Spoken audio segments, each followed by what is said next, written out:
ukweli wa maneno. Hii maneno mnakuja kuongea hapa, Ayub Sabula, wewe Osoti, wewe Wangwe, mkikuja kule State House, sijaisikia ukiambia rais maneno kule State House. Nyinyi mnakuja hapa mnaongelea kwa matanga. Hiyo ni ukweli wa maneno. Niseme nisiseme, Mheshimiwa Wangwe, wewe nimekuwa na wewe pale State House.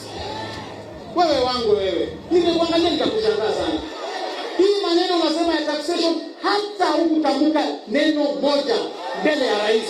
Uliongea mambo yako binafsi.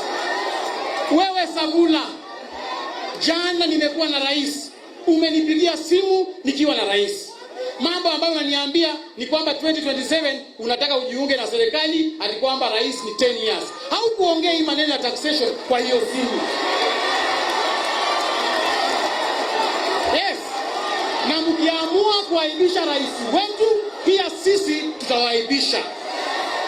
Na mimi nitawataja, sababu mimi ndo nakuanga watchman kule kwenye State House. Hao majamaa wakikuja mimi nakaa hapo. Mimi nasikia tu wanaongea mambo ya biashara, saidia sisi kwa biashara rais, saidia sisi. Hamuongei maneno ya mwananchi wa kawaida mkiwa na rais. Mambo ya kukuja kwa matanga, kuja kuambia watu mambo ya taxation. Mambo ya taxation kwa matanga. Na kitu moja, hawa wabunge hawaambii, hawa wabunge ambao wamekaa hapa, kwamba kila mbunge amepewa 36 million pesa ya kuunda nyumba as mortgage. Kwamba pesa ya kununua magari zao wamepewa 7 million kila mtu.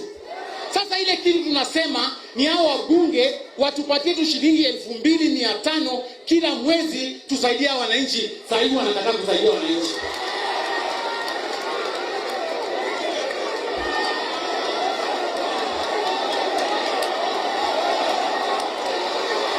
Niseme nisiseme, Nitoboe nisitoboe,